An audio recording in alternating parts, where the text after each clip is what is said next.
We're getting engaged, the young woman, Mia, declares happily across the counter, her eyes sparkling with joy and excitement. This is a high-end jewelry store specializing in precious stones and breathtaking designs. I work here as a sales associate, helping customers find the perfect piece to symbolize their love and commitment. And the man standing next to Mia, who just announced their engagement, is none other than my husband, Max.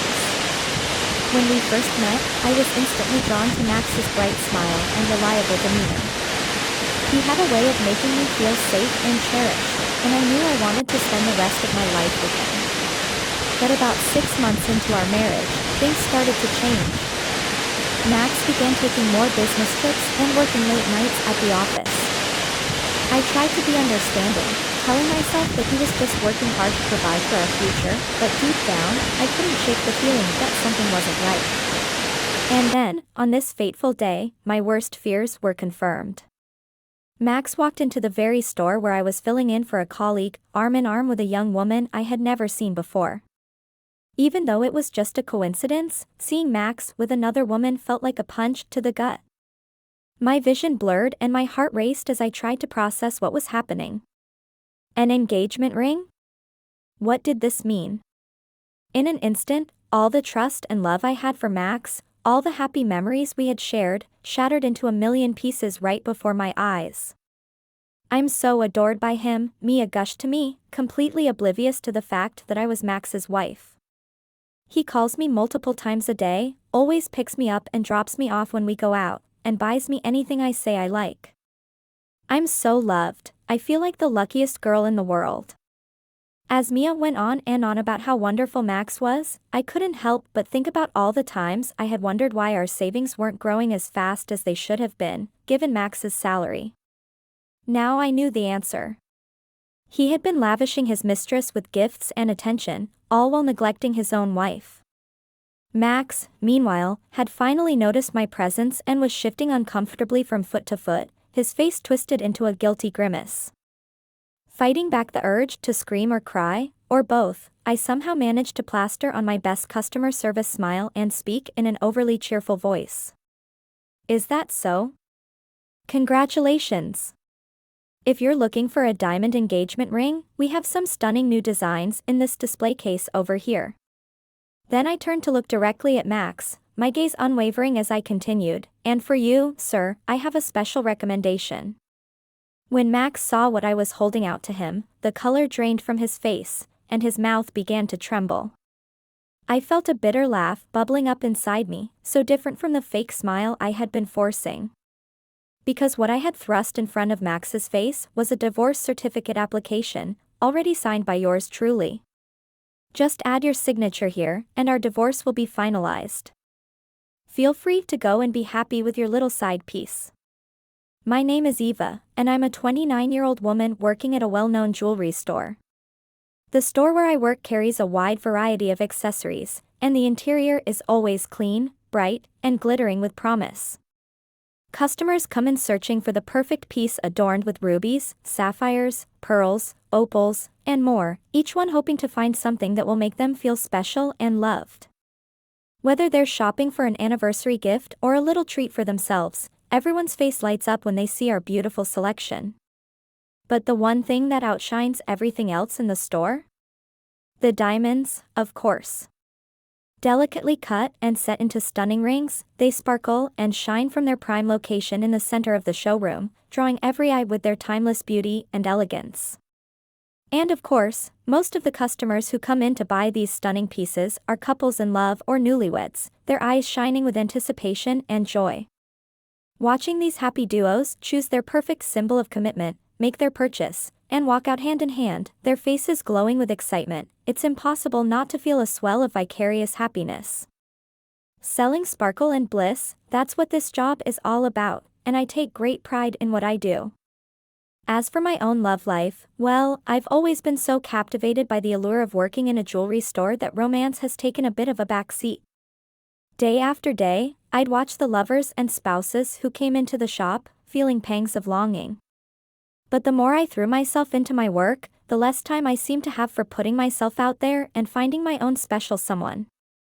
My friend Nina, noticing my perpetually single status, decided to take matters into her own hands and set me up with a guy she knew. That guy turned out to be Max, my future husband. Max was 6 years older than me and worked in the sales department of an electronics company. I was immediately drawn to his outgoing nature, his way with words, and his perpetually sunny disposition. But he also had a serious side, really listening intently when it came to important matters. After just a few dates, I knew with absolute certainty that if I were to marry anyone, it would be him. I made the first move and confessed my feelings, and we started officially dating. About 6 months into our relationship, I brought up the topic of marriage. These days, there's no shame in a woman taking the lead when it comes to tying the knot. I confidently and assertively moved our marriage talks forward. At first, Max said it was too soon, but as I passionately made my case for why getting married and starting a family sooner rather than later was the way to go, he came around to the idea. It probably helped that a lot of people in Max's circle were getting hitched around that time too. Hearing everyone's stories made me realize I needed to really think seriously about marriage myself. And when I think about our future children, getting married to you now just makes the most sense, he told me. From there, things progressed smoothly. Meeting each other's families, making preparations. I had lost my mother to illness when I was too young to remember her and had been raised by a single father. So when I brought home my husband-to-be, my dad, David, was so overjoyed that he cried until his eyes were red and puffy. "Eva, you've been through so much growing up without a mother. I was happy enough just seeing you land your dream job and work so hard. But now, you've found yourself such a wonderful husband too. I'm so glad I was able to raise you to this point," he said, choking up. Max and I comforted David together, vowing silently to give him even more peace of mind from here on out. Max's parents were lovely people too, and I hit it off with them right away. My mother-in-law, Susan, was so moved by the fact that I worked in a jewelry store. She asked me all about my job and the gems we sold, and I was more than happy to chat with her about it all. The conversation flowed effortlessly. Susan listened with such empathy as I opened up about my upbringing too. "I think I've gotten the hang of most household tasks, but it's probably just the bare minimum for my dad and me to get by. I'm a bit nervous that there might be a lot I'm lacking when it comes to supporting Max," I confessed. Susan just laughed. "You've worked so hard to get to where you are. That's more than enough. And if there's ever anything you're unsure about, just ask me," she said. Throughout our engagement and into our married life, Susan was always there for me, patiently teaching me the ins and outs of managing a household. When it came to cooking especially, I learned so much from her. How to make a flavorful broth, the best ways to store ingredients, the secrets to a hearty, comforting stew, tips for bringing out the savory goodness in a roasted turkey. And never once did Susan look down on me or make me feel foolish for the things I didn't know. She always explained everything with such kindness and care. Before I knew it, I had grown to adore her, to trust her like the mother I'd never had. Max's job in sales kept him busy, but he had a strict policy of not bringing work home. He never did overtime from the house or went out with colleagues on his days off. Thanks to that, whenever Max was home, he was able to devote his time and attention fully to me. Even after we got married, Max and I remained as close as ever, chatting and laughing over meals, going on weekend drives, and movie dates. He never once complained about my struggles with household chores. In fact, he would even praise the dishes I made while practicing Susan's recipes. Of course, there were times when things got hectic at work, and he'd have to stay late at the office or go on overnight business trips. But having watched my dad work tirelessly to raise me on his own, I actually found Max's dedication to his job rather reassuring. As much as I missed him, I was more than happy to cheer him on. I had continued working after we married, and there was something deeply fulfilling about being a couple who both took pride in our careers. It wasn't until about 6 months into our marriage that I started to feel the first stirrings of unease. Max's job was as demanding as ever, but gradually his business trips and late nights began to increase in frequency. It used to be that he'd only have to put in extra hours around the end of the month, and overnight trips were limited to once. Is this busy period at work going to last much longer? I'm worried all this overtime might take a toll on your health, I ventured, trying to keep my tone light and casual. Max barely glanced up from his phone, his fingers tapping away at the screen as he replied distractedly. Yeah. It's probably going to be like this for a while. Our department's been told to really step it up so we don't get left in the dust by the others. I watched him, waiting for more, but he just kept his eyes glued to that damn device. After a few minutes, he finally pocketed it and turned to me, his voice brusque and businesslike as if our earlier conversation had never happened. By the way, I've got another business trip next week. I'll be gone, so just do whatever. Wait, another trip? Which days? I asked, trying to mask the sinking feeling in my gut. Thursday through Saturday. 3 days. Don't worry about the house or anything. Anyway, see you. And with that, Max turned his back on me and walked out of the room, leaving me alone with my swirling thoughts. It was true that even when work got hectic, Max never really complained or expressed dissatisfaction about our home life. There was a stretch when I was so swamped at the store that I let the cleaning slide, but he didn't say a word about it. I used to think that was a sign of his kindness, his understanding. But now I could see it for what it really was, not love or compassion, but pure, simple neglect. Did I even matter to Max at all anymore? How had we gotten to this point? And then there was the thing I hadn't managed to tell him before he walked away. My job required the occasional business trip to where as they were. The store I worked for was a nationwide chain, which meant that sometimes I had to fill in at other locations when they were short-staffed. Usually, it was just the shops in our immediate area trading employees back and forth, but this time they were in such a bind that I was being sent to a store nearly 2 hours away by car. And as luck would have it, my trip coincided exactly with the dates of Max's upcoming travel. Given how little he seemed to care about our household these days, I doubted he'd have any objections to me being gone and unable to take care of things. But more than that, there was something about this particular set of trips that left me feeling uneasy. I picked up my phone and fired off a quick message to a certain someone. Their reply came through almost immediately, so I decided to follow up with a call. Then the next week arrived. I saw Max off as he left for his alleged business trip and then promptly set out on my own journey. After a long couple of hours on the road, I was already tired by the time I pulled into the parking lot of my destination store. But work beckoned, so I steeled myself and headed inside. As soon as I entered, a woman caught my eye and waved me over. I waved back, a genuine smile breaking through my exhaustion as I hurried to join her.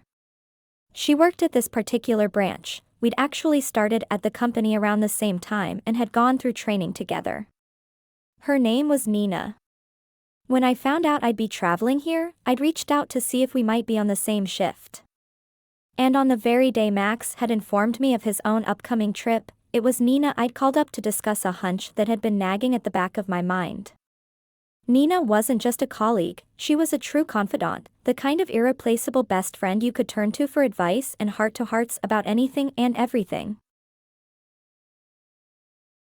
"Thank you so much for making the trip out here," she said, her warm smile radiating genuine affection. "Of course. I'm so happy we get to work together. Here's to the next 3 days." I grinned back, feeling a surge of gratitude for her steadfast presence in my life. With our little reunion complete, we both set about tackling our respective tasks for the day. Since we worked for the same brand, the day-to-day operations were pretty much identical from store to store. Whenever I hit a snag or had a question, Nina was right there to guide me through it, and I soon found myself settling into a comfortable rhythm. It was early afternoon when it happened. I was holed up in the employee lounge, plugging away at some paperwork, when I heard the electronic chime that signaled a new customer had entered the store. Out on the sales floor, I could hear Nina's muffled voice as she greeted the newcomer with a polite, "Welcome to our store, sir. How may I assist you today?" Call it force of habit, but I found myself rising from my chair and edging closer to the door, curious to catch a glimpse of our latest patron. As I peered out from my hidden vantage point, I felt the blood drain from my face, my breath catching in my throat. Because there, standing mere feet away from my unsuspecting best friend, was none other than my very own husband, Max. What in the world was he doing here? It was the middle of the day, shouldn't he be at work? Unless, no, it couldn't be. There was no way his business trip just happened to coincide with my own in both timing and destination. And yet, the proof was right there in front of me, clear as day. The man standing in the middle of that showroom, looking entirely too casual and carefree to be on the clock, was undoubtedly my spouse. But if he wasn't here for work, then what exactly was he up to? I was just about to step out and confront him directly when the chime sounded again, heralding the arrival of another customer. A young woman, probably in her early 20s at most, came bounding into the store with a giddy smile, making a beeline straight for Max. Hey, no fair going in without me. The young woman, oblivious to Max's frozen state, looped her arm through his, pressing herself against him with a familiarity that made my stomach churn. She chattered away, her words lost to me as I stood there, rooted to the spot, my mind reeling. What the hell was happening right now? Who was this girl, this brazen hussy clinging to my husband like she owned him? Nina, my best friend, the one who had been there on my wedding day. There was no way she didn't recognize the man who had just walked into our store, the man who was supposed to be my loving, faithful partner. As if sensing my turmoil, Nina glanced back towards the employee lounge where I stood hidden, her eyes meeting mine with a look of profound understanding and sympathy. She gave me a subtle nod, a silent promise that she had my back no matter what. I nodded in return, my heart hammering against my ribs as I braced myself for whatever fresh hell was about to unfold. Without missing a beat, Nina turned back to the oblivious couple, her customer service smile firmly in place as she addressed them in a voice that was just a touch too bright to be entirely natural. Is there anything specific I can help you find today? I pressed myself against the wall, straining to hear every word of the impending interaction, my breath coming in shallow gasps as I fought to maintain my composure. We're looking for a diamond ring, the girl's high-pitched voice rang out, setting my teeth on edge with its grating sweetness. Of course, we have some stunning new designs in this display case over here. Or if you prefer something more classic and understated, these styles are always very popular with our customers. Nina's tone was polite but distant as she walked them through their options, ever the consummate professional. Is this for a special occasion? She asked, her words carefully neutral. And then, the answer that shattered my world into a million jagged pieces. Yes, it's for our engagement. We're looking for the perfect ring to symbolize our love. In that moment, it felt like all the air had been sucked out of the room, leaving me gasping in disbelief. I staggered back, my hand flying to my mouth to stifle the sob that threatened to tear itself from my throat. What did she just say? An engagement ring? But the man standing next to her, the man she was looking to pledge her life to, that was my Max, my husband. The jewelry shop is a place that delivers happiness to customers, along with the brilliance of gemstones. And yet, in such a place of happiness, my happiness was shattered. My heart started racing, though my head felt like it was burning hot. My heart was growing increasingly cold, as if it was freezing. With trembling hands, I reached out across the office table where something was placed. Oh my, are you two getting engaged? Yes, as soon as possible, right, honey? The woman's voice rang out, seeking Max's agreement, but no response came from him. I struggled to breathe, my chest tight with pain. Steeling myself, I straightened my spine and stepped back out onto the sales floor. Welcome, I see you're looking for a diamond ring, I said, putting on my brightest smile as I approached the couple. Max's eyes widened in shock at my sudden appearance, his face turning a sickly shade of pale as he began to tremble. That's right. The latest designs are so cute, but something classic might be better for long-term wear. It's a tough choice, his mistress chattered away, her smile blissfully unaware that she was face to face with the wife of the man beside her. I understand it's an important decision, so please take your time and consider carefully. We have some catalogs here for you to browse as well. I handed them a selection of jewelry catalogs, my customer service mask firmly in place. Then I turned to Max, and for you, sir, I have a special recommendation. The moment he saw what I was holding out to him, Max's eyes bulged even further, his unfocused gaze darting nervously to my face. I met his panicked stare head-on, my practiced smile unwavering. Because what I had handed my husband was a divorce application, already signed by yours truly. A while back, when Max's overtime and business trips first started to increase, I had reached out to Susan with my concerns. Not long after, Susan happened to be grabbing a bite near Max's office when she spotted him slipping off into the night with a young woman on his arm. Of course, she immediately reported back to me. It was a busy restaurant, so he might not have noticed me there. But because you had just mentioned your worries about him, I guess I was unconsciously on the lookout. That's the only reason I managed to catch him in the act. So, Max's affair had been blown wide open, at least to Susan and myself. On top of that, as his promises of a promotion grew more and more vague, while his absences from home only increased, I had hired a private investigator to look into his activities. Susan's testimony was credible, but at the time, we didn't have concrete proof that Max and this mystery woman were actually involved in anything. Until the results of the PI's investigation came to light sooner than I expected, probably because Max's cheating was so blatant, so shameless, that it only took a professional a few days to uncover the truth. Nearly every day, Max could be seen whining and dining with his mistress in the bustling entertainment district near his office before sneaking off to a hotel. And at least once a week, they would spend the entire night together. Within 2 weeks, I had a stack of damning photographs. His partner in infidelity was a woman named Mia, the same Mia who was currently simpering at my sales counter, picking out an engagement ring with my husband. And at the very same time I had hired the PI, I was also confiding in Nina, my coworker who was out on the floor with the duplicitous couple at this very moment. I so badly wanted to believe in Max, the man I loved with all my heart.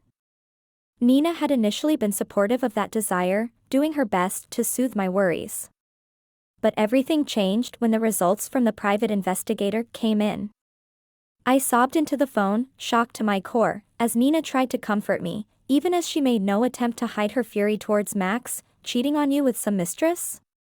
That's the lowest of the low. And barely coming home anymore? It's like he doesn't care about you at all, Eva. I can't stand seeing you suffer like this. Thank you, Nina. Hey, in a situation like this, do you think it's better to just get a divorce?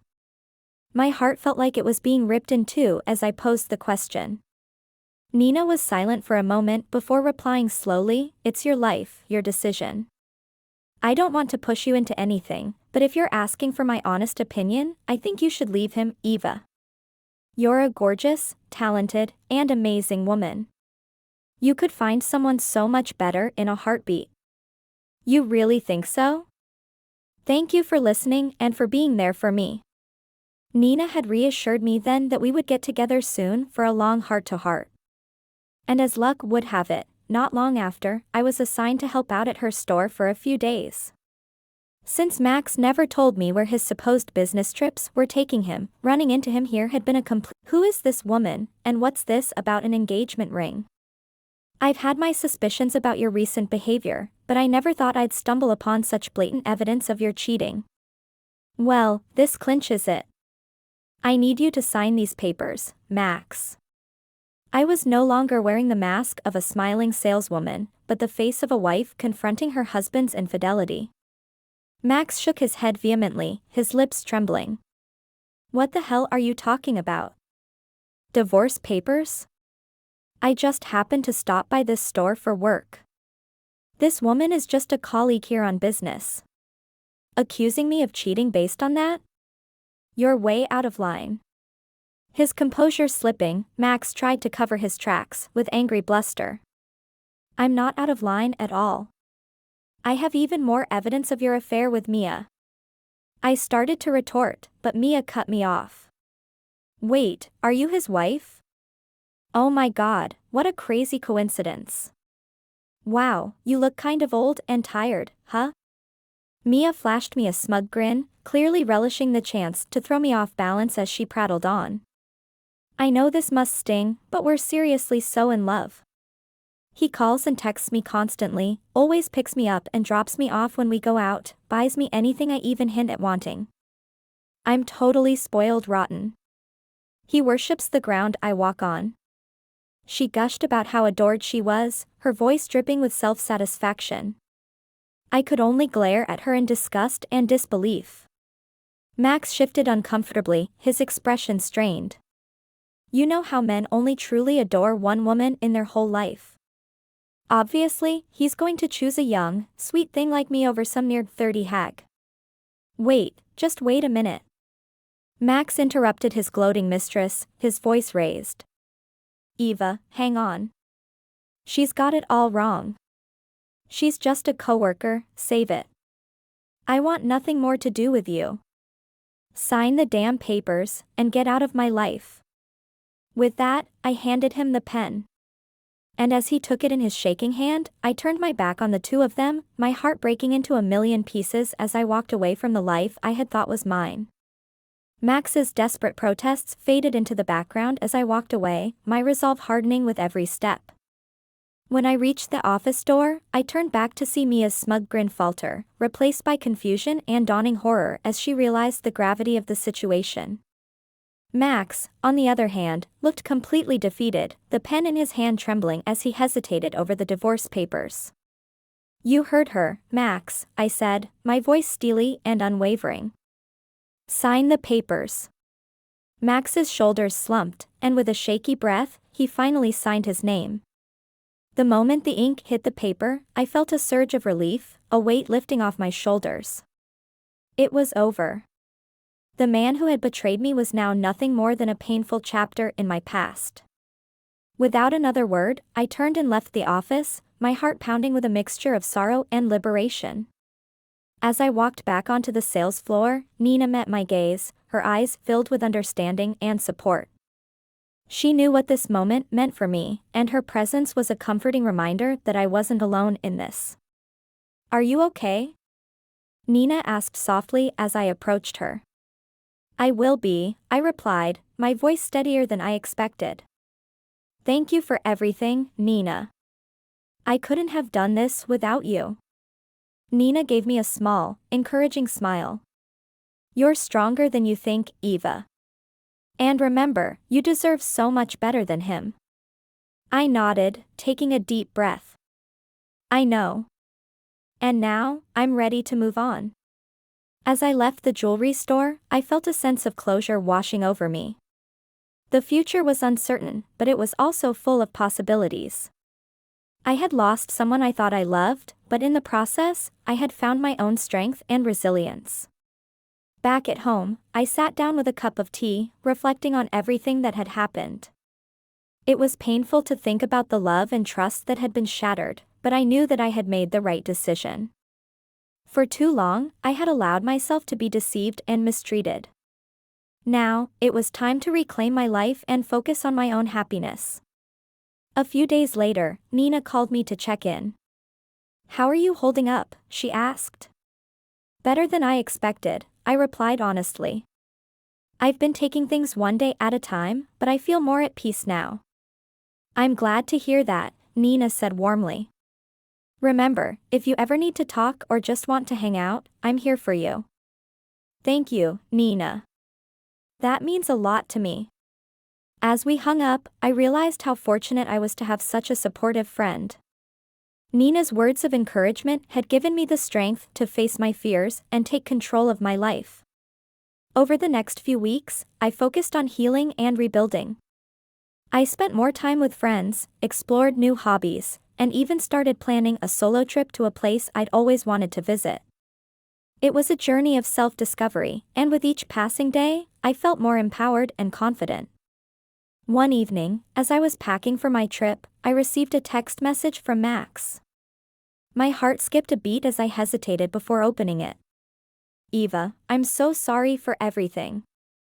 I know I hurt you deeply, and I regret it every day. I understand if you don't want to hear from me, but I just wanted to apologize one last time. I stared at the message for a long moment, emotions swirling inside me. Part of me wanted to lash out, to tell him how much pain he had caused. But another part of me felt a sense of closure. I had moved on, and I didn't need his apology to validate my healing. Taking a deep breath, I typed a simple response. Thank you for your apology, Max. I wish you the best in the future. With that, I blocked his number and put my phone away. I had no room in my life for the past anymore. The future was calling, and I was ready to embrace it. The next morning, as I boarded the plane for my trip, I felt a sense of excitement and freedom. The past was behind me, and a world of possibilities lay ahead. I was ready to start a new chapter, one filled with hope, joy, and self-discovery. And as the plane took off, I smiled, knowing that I was finally on my way to becoming the person I was always meant to be.